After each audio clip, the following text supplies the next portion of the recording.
So our investment, making an affirmative investment, we're not containing Russia, we're making an affirmative investment in Ukraine, in Ukrainian democracy.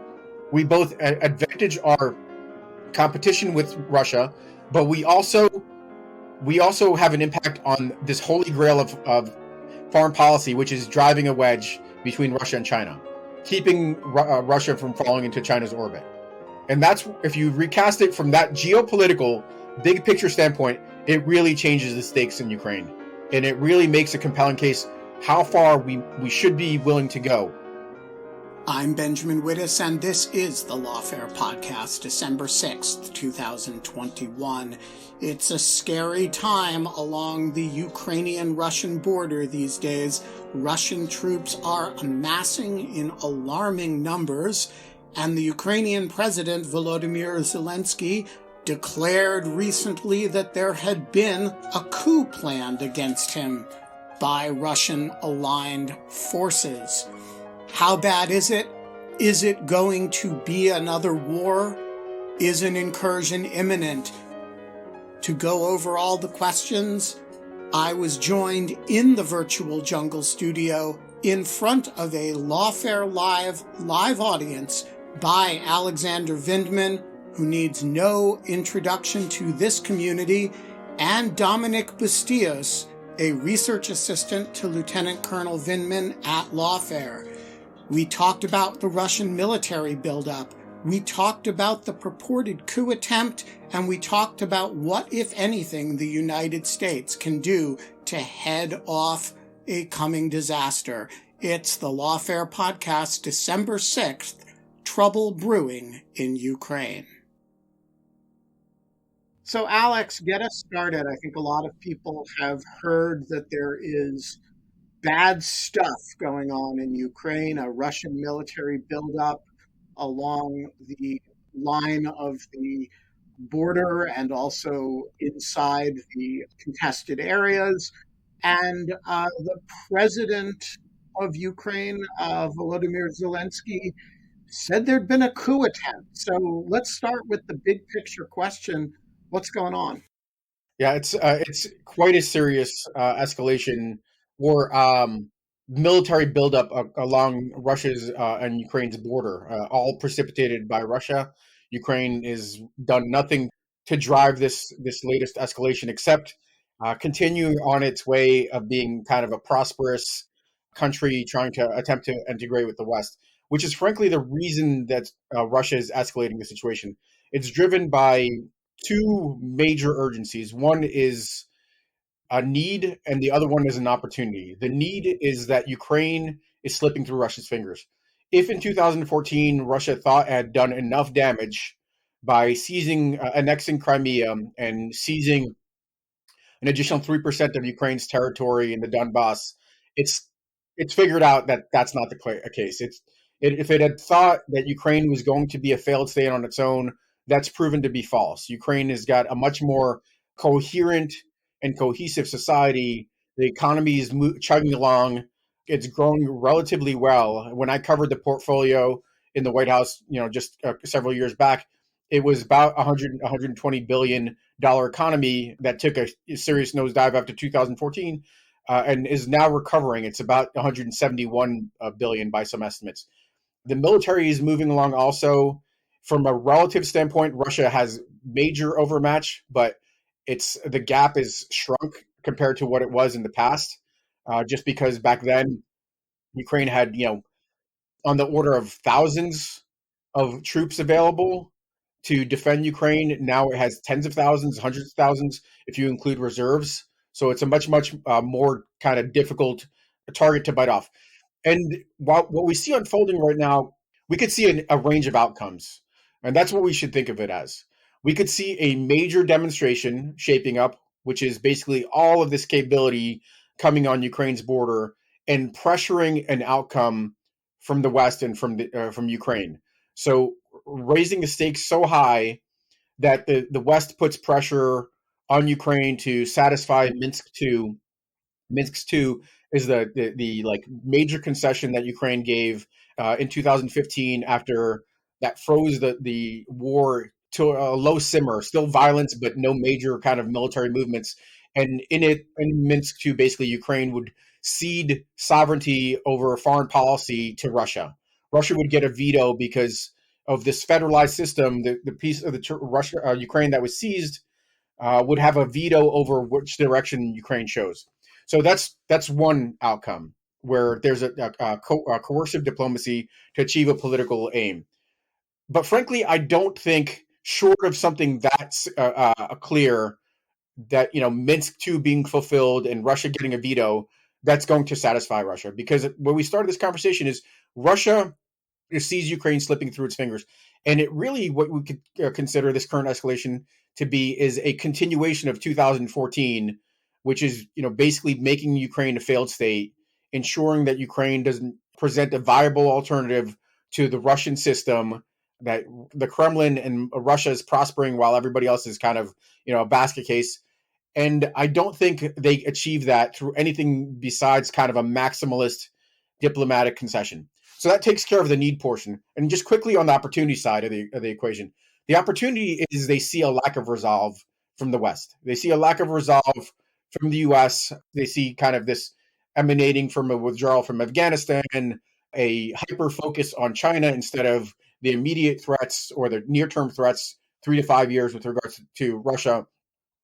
And they see opportunities with regards to kind of a disinterest from the EU and NATO to a certain extent, and as well as increased leverage over the EU with regards to energy markets and energy demands, and Russia being the kind of the sole source to potentially alleviate some of those issues. So these two things have resulted in the next iteration of 2014, an escalation to ensure that Ukraine's a failed state, to ensure that Ukraine doesn't spin out of its orbit.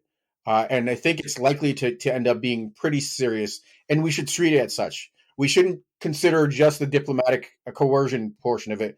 We should think of this as, this will be military violence of significant nature in Ukraine, and we should be preparing to meet that violence, including taking some preemptive steps along the way. All right. So, Dominic, follow that up with an account of what President Zelensky alleged in terms of a coup attempt and what we know about what actually happened coup-wise. So within this context, Zelensky had this massive press marathon conference where he invited people. He was talking about what he alleges is this coup attempt that was organized, supposedly planned by a group of Russians and Ukrainians, set for December 1st and 2nd. Clearly that coup attempt did not happen, whether that's because of the expertise of the Ukrainian intelligence services or because this was fabricated is still to be determined. But really what this hinges on is it's a big component of it is Ukrainian domestic volatility right now. There's been this spat between Rinat Akhmetov, one of the most prominent Ukrainian oligarchs, and President Zelensky. Zelensky has boycotted Akhmetov's media empire and is not going on their channels right now. And there was also the passage of this law on de-oligarchization in November. And both of those things together kind of signal maybe a turning point in a way in terms of Zelensky's view on how he's approaching Akhmetov. And this can be viewed through a couple of lenses. From the more, I guess, positive view of Zelensky, one could try and argue that he's cracking down on necessary reforms within the economic and political sphere on de-oligarchization, because that is a major issue for corruption and reform in Ukraine, and it's a barrier to forward progress. But on the other side, it can also be viewed as him concentrating power in his own hands, maligning the opposition, and removing potential criticism or negative views of his government, which has been a long-running theme for really the past year as we've seen falling ratings for President Zelensky, and as we've seen really his hold on power kind of get questioned from some corners. So it's a difficult situation, particularly when weighed against the fact that you have this massive buildup of Russian forces on the border. And then there's some interesting sociological data that goes along with that.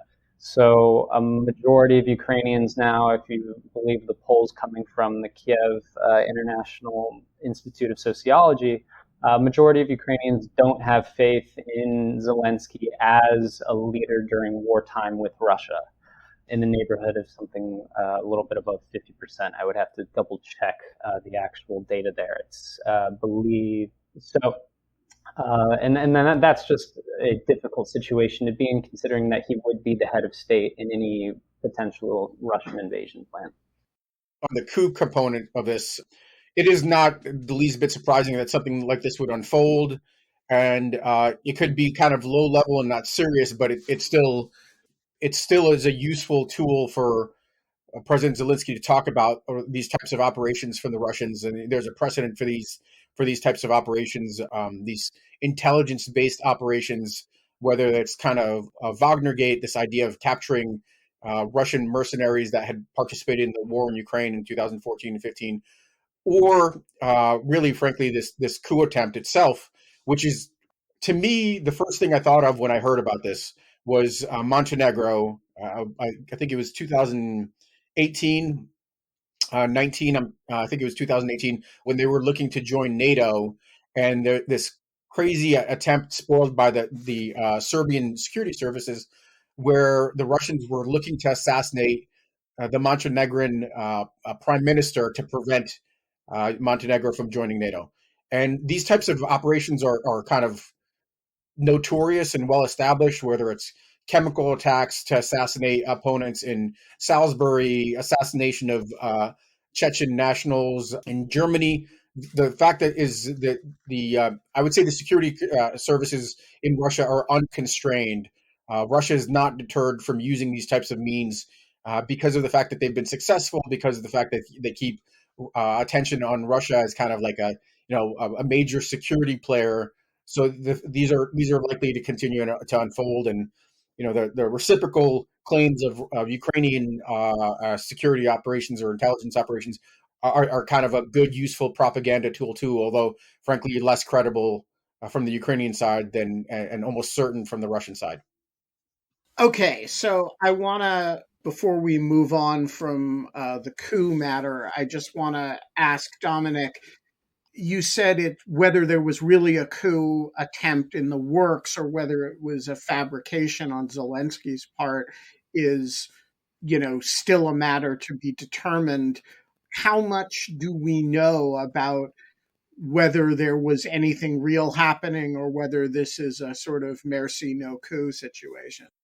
So he says there were these audio recordings. Those have not yet been released, but they've supposedly been turned over to U.S. intelligence. So hopefully there will be news in the near term as to whether or not all of that is verifiable and justifiable. Really, the key components is, so there's one side of this that probably could be fabricated, and another side of this that, as Alex said, really fits this playbook that the Russians have previously used. So the fact that there was an FSB officer coupled with a couple of former officers based in Crimea who had formerly served in the Ministry of Internal Affairs in Ukraine, that fits with Russia's existing playbook as they've previously tried to execute a coup attempt in Montenegro. The wrinkle in this is the supposed involvement of Rinat Akhmetov, this oligarch. That is not substantiated right now by any additional evidence beyond these recordings, beyond the fact that they said they were going to try to get him to participate. And it could be a political move. It still remains to be seen how that's going to play out. It would be surprising to see what I think has traditionally been a sophisticated actor in Akhmetov make a move like this at this time. Okay, so Alex, let's go back to the military buildup. And if I were Vladimir Putin, and I believe you and I had a conversation around the time of Joe Biden's taking office in which we speculated about this. I can't remember if it was recorded on the Lawfare podcast or not, but we basically said sometime in the first 6 months or a year of Joe Biden in office, we're likely to see some escalation in Ukraine or elsewhere in the Russian near or abroad, because Putin will want to test what he can get away with this new administration. And so I guess my first question is this that? And how seriously should we be anticipating the possibility of a Russian incursion, and of what magnitude? So I would say this is the successor to the test to a certain extent. The policy position of the Biden administration has suggested that what had unfolded in April with a significant military buildup and resulted in a summit to de escalate the situation, rather firm rhetoric on the part of the president about responding to Russian provocations seems to suggest that the Russians find a lack of resolve in the U.S. willingness to respond, whether that's in the kind of the negotiations to date, talking about both sides need to manage the situation, prevent it from escalating. Discussions around getting the Ukrainians to fulfill Minsk II versus really, frankly, holding Russia accountable for continued military escalation, and a lack of a sufficient response to other probing types of attacks, like cyber attacks that occurred in the months after the Biden Putin summit in July, or actually in the weeks, and haven't really kind of resulted in significant responses, suggests that the U.S. is not particularly interested in, or maybe distracted. And I think if there was clearer resolve from the U.S., that would start to impact Russian calculus some more. I mean, it might not change the Russian calculus, but right now it's not weighty enough. I think what we're seeing from a military buildup perspective is a situation that could unfold relatively quickly within weeks. Although I think, frankly, there's a chance that this might be delayed until after the Chinese Winter Olympics, because the Chinese don't really want a visual of war there. The Russians want to have their contingent appear in those Winter Olympics. So I think it could play out in kind of the February timeframe, not that dissimilar to the way things unfolded after Sochi, like in the days and weeks afterwards, the situation escalated into military confrontation the last time around. So what that looks like is, at this point, there's a massive force buildup somewhere in the ballpark of about 100,000 troops, and they're positioned south in Crimea, east along the Donbass, and actually points north in other major cities like Kharkiv and Suma, which are in the northeast, and then all the way up to the north, positioned all the way through kind of Belarus. So this is a complex, multi-vectored threat to Ukraine that they need to kind of account for. And this is unlikely to be something as limited as it was in 2014, where the Russians were looking to kind of present themselves as not involved and it was separatist. This is likely to include much more robust artillery and rocket forces, and probably air power if this is to unfold. The different ranges of possibility on the probably the far extreme is a country cut in half. I think this is a very remote possibility, just in the kind of on the 50-50 coin flip of whether there is a military escalation. This would be, within that kind of bracket, a remote possibility of a country bisected, the Russians pushing all the way through to the Dnieper River and seizing Kiev. I think there are more likely possibilities of, let's say, a land bridge connecting Russia to Crimea is a reasonable possibility. It also alleviates water issues with regards to and alleviating severe droughts in Crimea. And I think there's also a good possibility that other major cities could be under threat, like a city like Kharkiv, which is a massive city in the east. I think these are all within the realm of the possible, given the force structure. And the last thing I'll mention on the force structure is the indications at this point are pretty significant. So all those it's not just the actual military might, the infantrymen, the armored units, the mechanized infantry, but the logistics is coming into place also now. So the medical support, the fuel supplies, the kind of maintenance that you would want to sustain kind of a longer operation. I haven't seen much in terms of what I would consider holding troops, like Russian National Guard troops that would, after the frontline units sweep through, would hold terrain.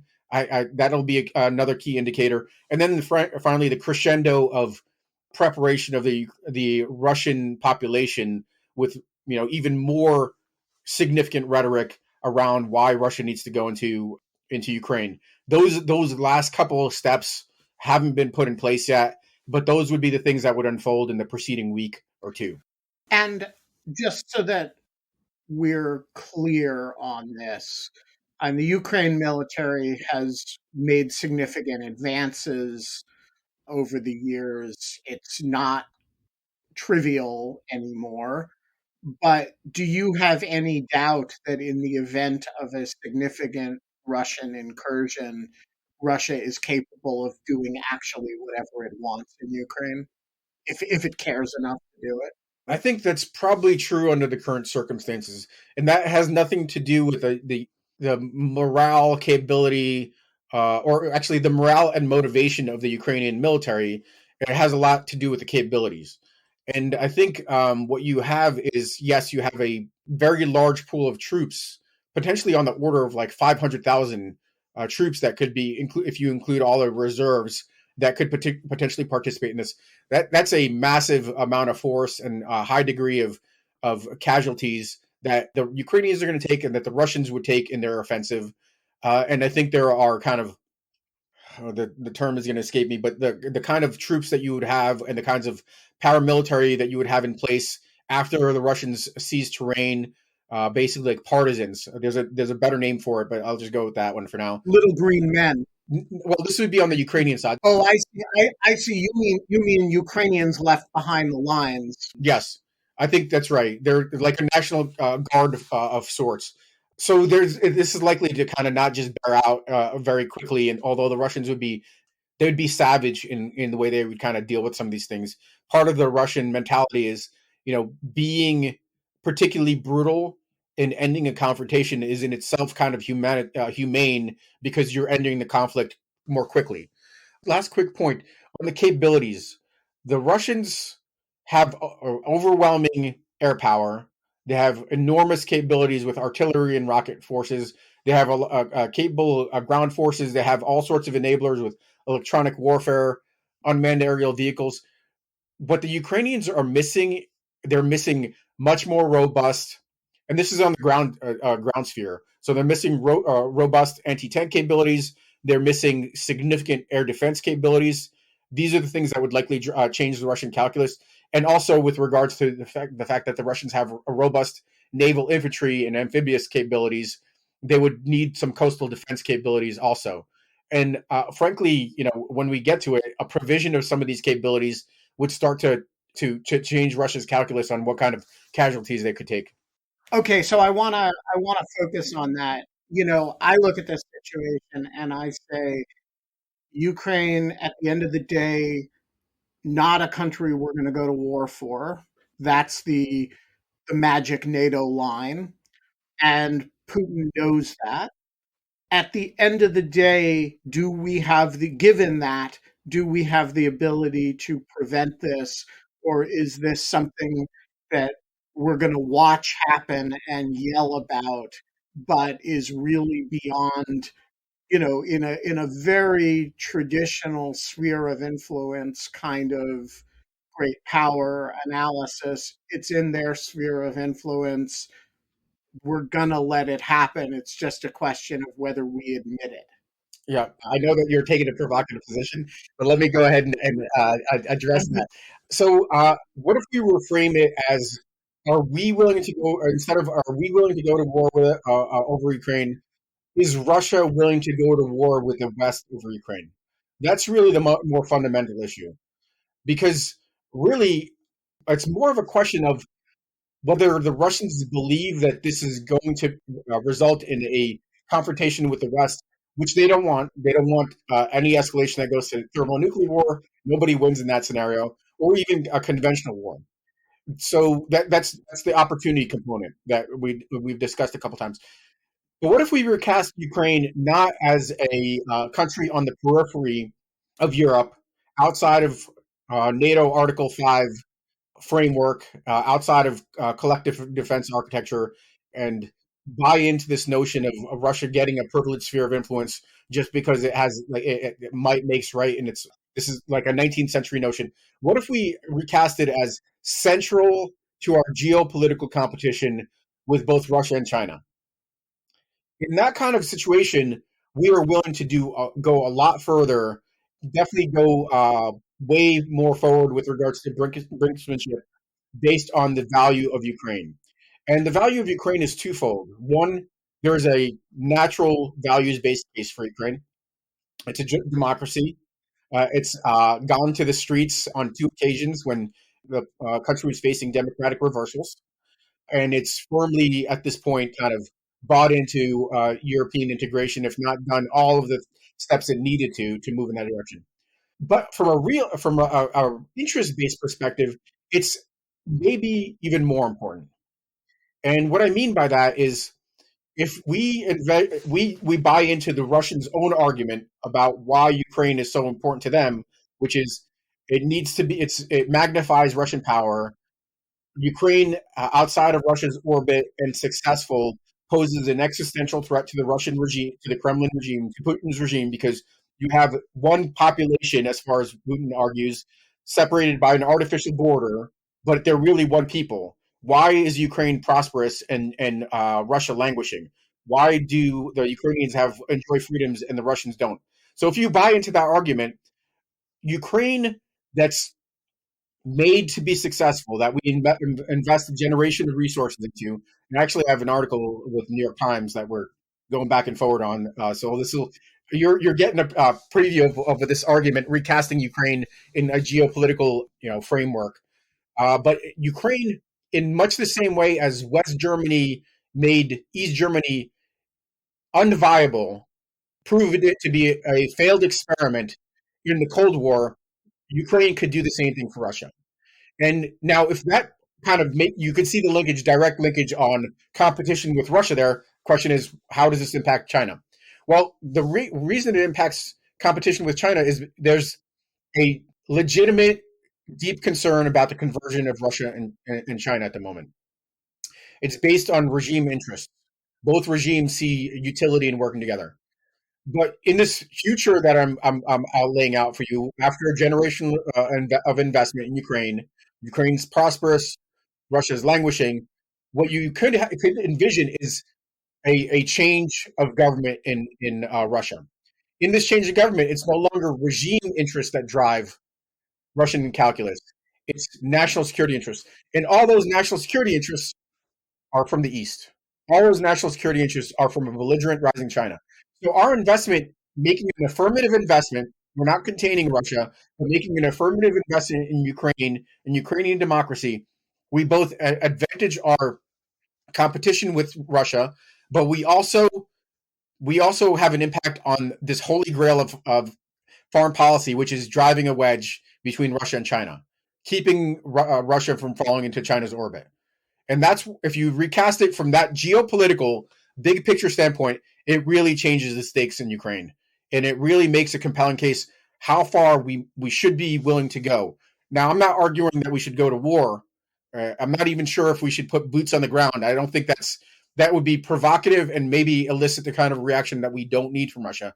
But giving Ukraine unfettered access to capability, as well as messaging sanctions, it really changes the pressure component. And at the same time, we could continue on with engagement where we're talking about face-saving measures and we're talking about off-ramps. And some of those include the ideas of providing Russia assurances that we're not going to have ballistic missile defense. This is the latest rhetoric coming out of Moscow. We can't afford to have long-range missiles in Ukraine. Nobody's thinking about putting long-range missiles, but that's an off-ramp right there.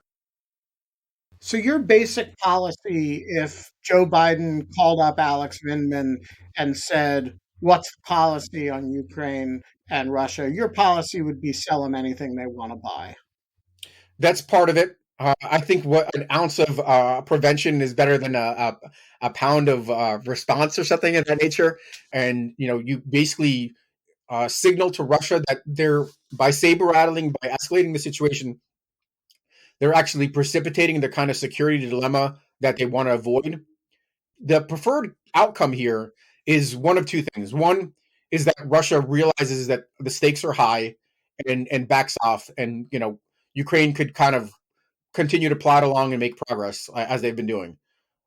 The other outcome that's reasonable is return to status quo, where Russia, Russia accepts the reality of the situation and, could muck around in Donbass and all these kinds of things and think of other opportunities like Putin is wont to do, look for future opportunities. If he thinks the West is decadent and, the U.S. is on the brink of collapse, he could wait until 2024 on the off chance that Trump returns to power and he has a free hand.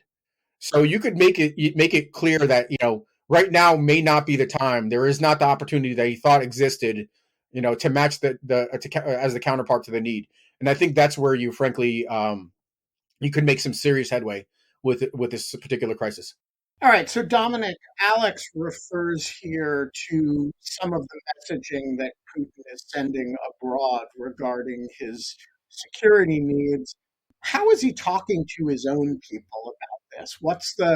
If you watched Russian television in Russian, which I think you do, what is the conversation that the Russian government is having with its own population about this crisis sound like? So a lot of these arguments aren't particularly new. A lot of them will extend back to 2007 for those of you who remember Putin's speech at the Munich Security Conference. But it's really a discussion of red lines and then demanding security guarantees, not assurances, for the end of eastward NATO expansion, no boots on the ground in Ukraine from NATO forces, no missiles in Ukraine, as Alex already pointed out. And those are the kind of key talking points there. You get in some of the more fringe areas still the fire hose of disinformation about a fascist junta in Ukraine and about how it's far-right nationalists who are looking to attack the Donbass. That is of key concern just because there is perhaps maybe a scenario in which Russia tries to justify intervention into Ukraine by using a playbook similar to what they did in 2008 in Georgia.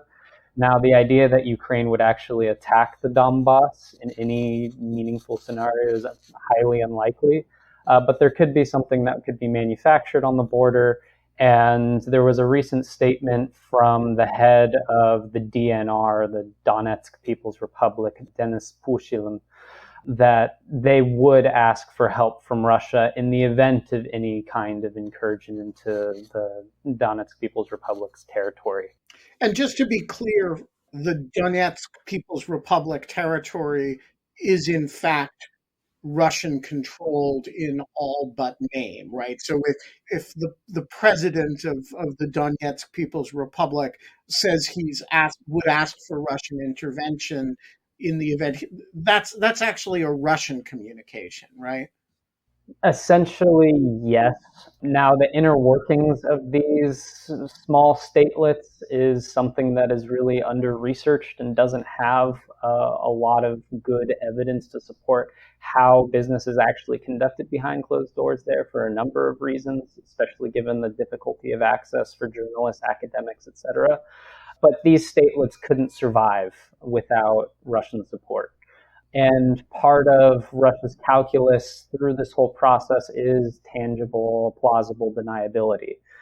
They want to be able to say that they're not the aggressors in this action, that they're defending Russian interests. And part of that is this ongoing process of giving out Russian passports to people in these occupied territories, because then under Russia's interpretation of their national security guidance, they can say that they're protecting the interests of Russian citizens beyond Russia's borders.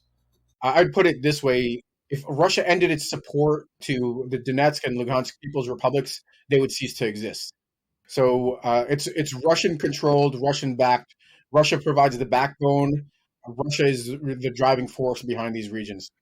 Right.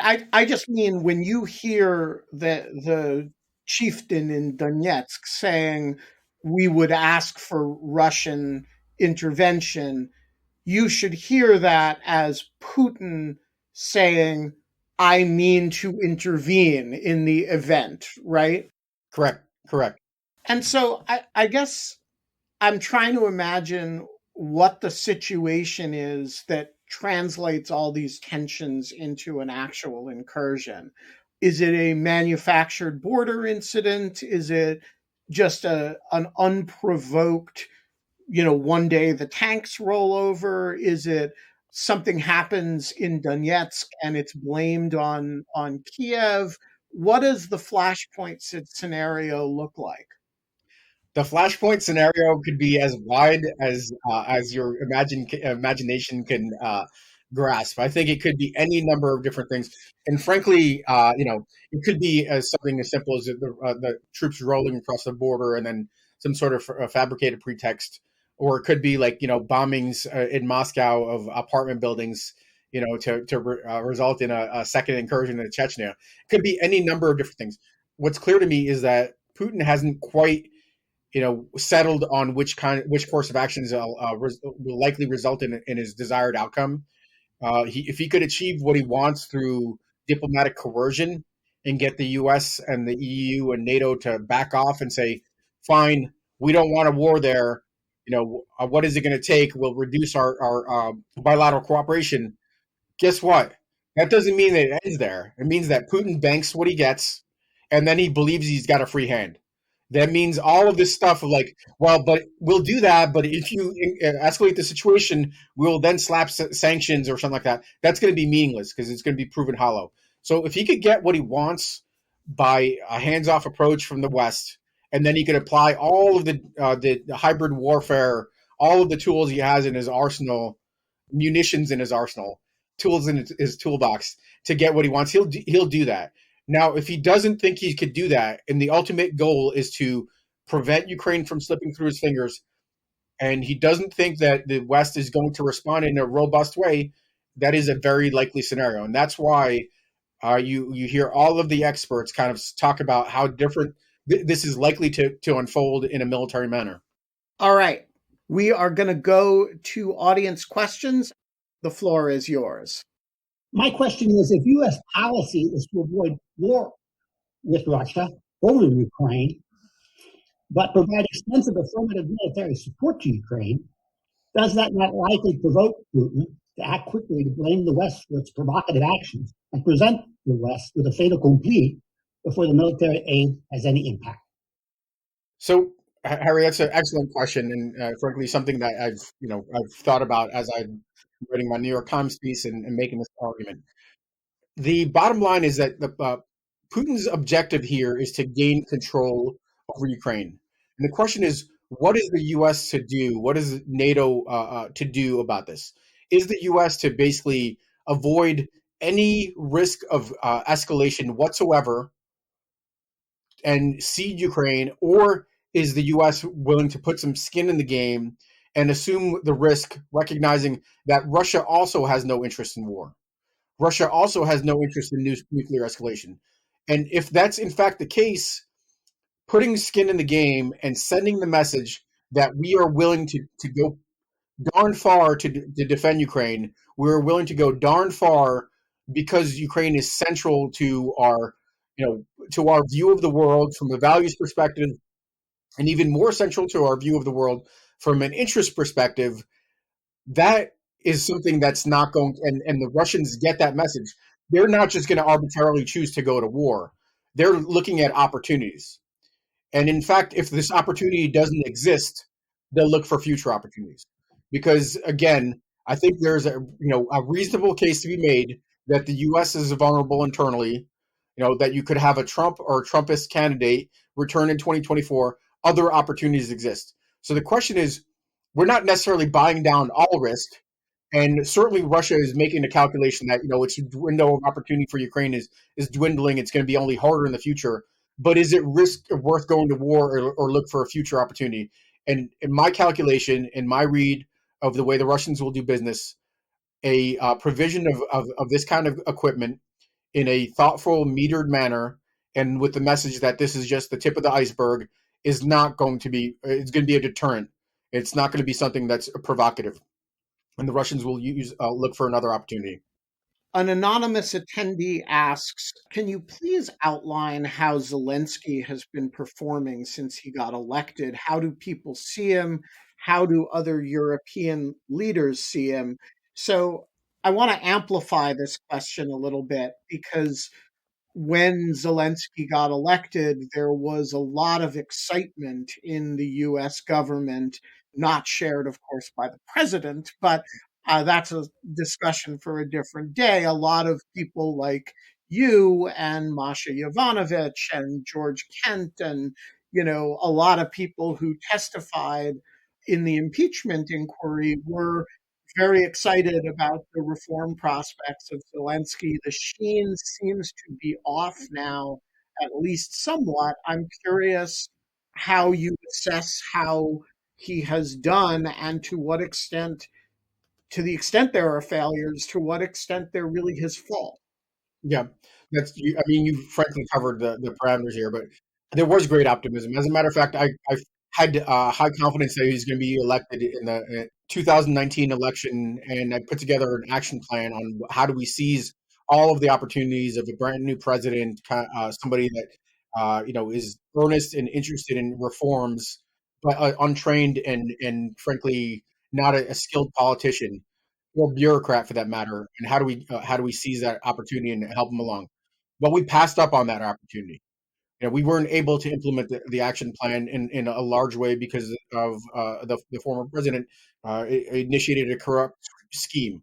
If this was going to be a partnership, we needed a partnership in order to realize kind of all the opportunities and potential in that relationship. We were not a good partner, and even now, we're probably not a particularly thoughtful partner in assuming responsibility not for what this administration is doing, but for the last administration did to kind of not allow the relationship to flourish in the way it should. The thing is, Zelensky has enormous challenges. He has enormous challenges with vested interests, with corruption, with oligarchs that he's trying to face. One of the things that he's trying to do, why he has this competition with Rinat Akhmetov is the richest man in Ukraine, and these oligarchs have a large say in the way the country moves forward, the way the economy moves forward, and he's trying to wrestle away monopolies. Now he's doing it in an undemocratic way that kind of leads to concerns of whether he's himself is trying to posture himself to be an oligarch. But that's part of the background here. He is still, I would say, a source of significant untapped potential. He has not lived up to all our aspirations, but neither have we. And both parties have to do more. What I would say is after Biden was elected, though, Zelensky leaned forward and attempted to engage in a much more robust manner. If the U.S. were to take the posture that I'm advocating for, look at Ukraine as a true strategic investment over the course of decades, we would have a willing partner in Ukraine, and we could make some significant headway with regards to reforms, with regards to anti-corruption, with regards to economic cooperation, including energy cooperation and security assistance. We just need to, recast the relationship and be a little bit more thoughtful. That the summit that we had this summer didn't set us back, but it didn't really move the issue along on September 1st when Zelensky and Biden met. So, Dominic, I want to ask about an impediment to everything that Alex is talking about here, which is the fact that the Europeans are very invested in the flow of Russian natural gas. And some of that investment is just that, it's winter and it gets cold and you need natural gas to heat things. And some of it is very direct investment in the form of Nord Stream 2. And so I am interested in your sense of the Nord Stream 2 politics of this and to what extent it actually prevents the formation of, like, we could do all the things that Alex is talking about, but we won't have the Germans with us in doing.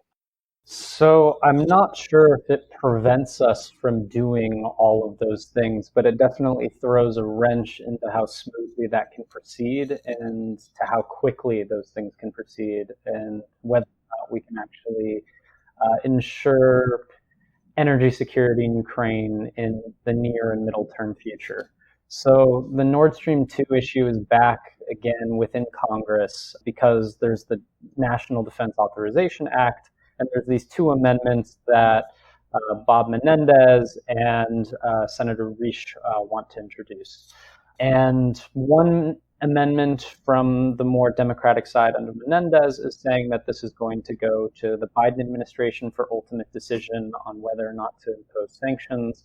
And then it will come with the criteria that they will not impose sanctions unless Russia meets this threshold by invading Ukraine, toppling the government in Kiev, et cetera, so on and so forth. The Risch Amendment doesn't have those stipulations and is saying that it's going to be in the hands of Congress to impose these individual sanctions. Some of the concerns being voiced from the Democratic side are that they already have the Nordstrom 2 issue covered with the Menendez Amendment, and that this Risch Amendment is then also suggesting that they're going to hold a vote every 90 days as to whether or not they're going to be imposing these individual sanctions and maintaining them.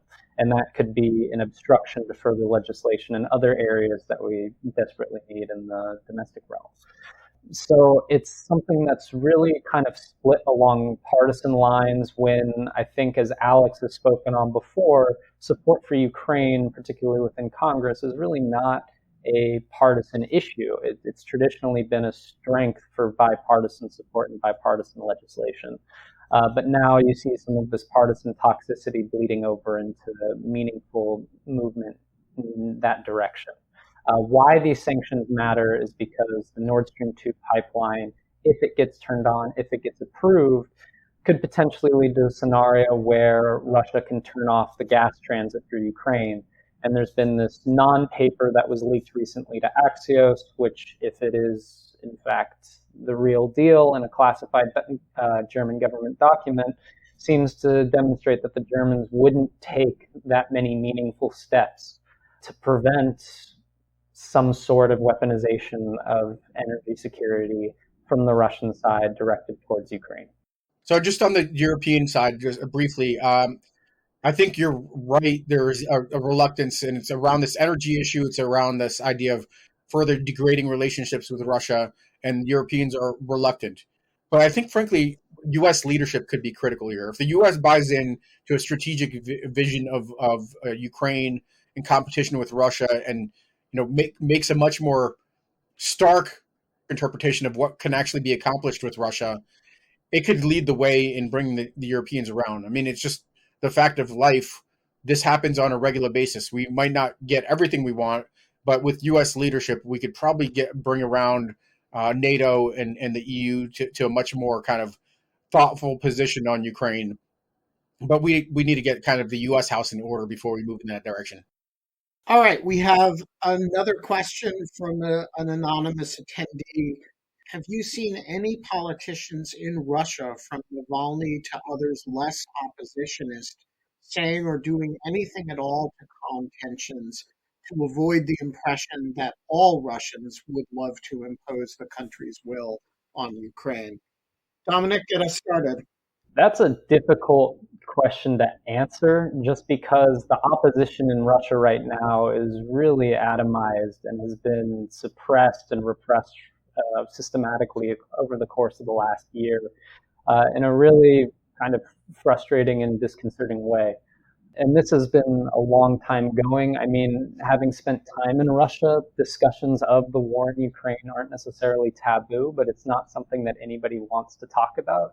And it's something that a lot of people put outside, and it's over there. It's not my issue. It's another issue that's going on. It's a civil war in Ukraine. And that kind of ties back into this key importance of Russia being able to deliver this message to their domestic audience that they're not directly involved. That doesn't seem to be something that the international community is buying into, but the domestic audience eats that up.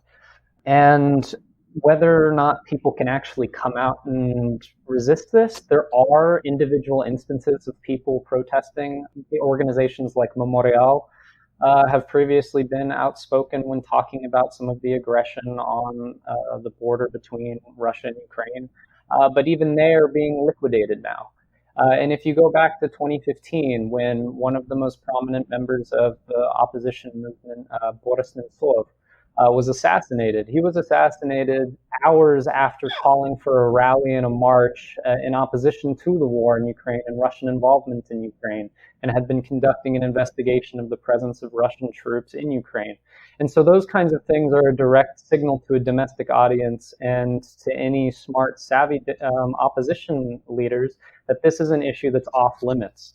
And so for them, when they have so many issues at home that they're trying to address with regards to domestic policy, wading into some of these foreign policy debates is an extremely hazardous issue. And in a lot of cases, it's unreasonable to ask for that kind of solidarity. Yeah, agreed with everything that Dominic said. The only thing I would add is there are people that would like to seize on the issue. Almost certainly there are folks that would like to seize on the issue of Ukraine if the opportunity presents itself. And it would present itself in a scenario in which there were significant Russian casualties in case of an incursion into Ukraine. I think that is something that the Kremlin's deeply concerned about. That could drive Russia's calculus as to whether to even pursue this course of action, and something that changes Russia's calculus there and prevents internal instability over casualties in Ukraine. That's a pressure point that could be used to de-escalate the situation. We are going to leave it there. Alex Vindman, Dominic Bustillos, thank you both for joining us today. Thank you. Thank you. The Lawfare podcast is produced in cooperation with the Brookings Institution. Our audio engineer this episode is Hamza Situ of Goat Rodeo. Hey folks, it is the holiday season and we know that you know people that need Lawfare merch for the holidays. You can get it all at thelawfarestore.com. Pens, notebooks, challenge coins, we've got it all, except the socks. They're sold out. No more socks. The Lawfare podcast is produced and edited by Jen Patja Howell. Our music is performed by Sophia Yan. And as always, thanks for listening.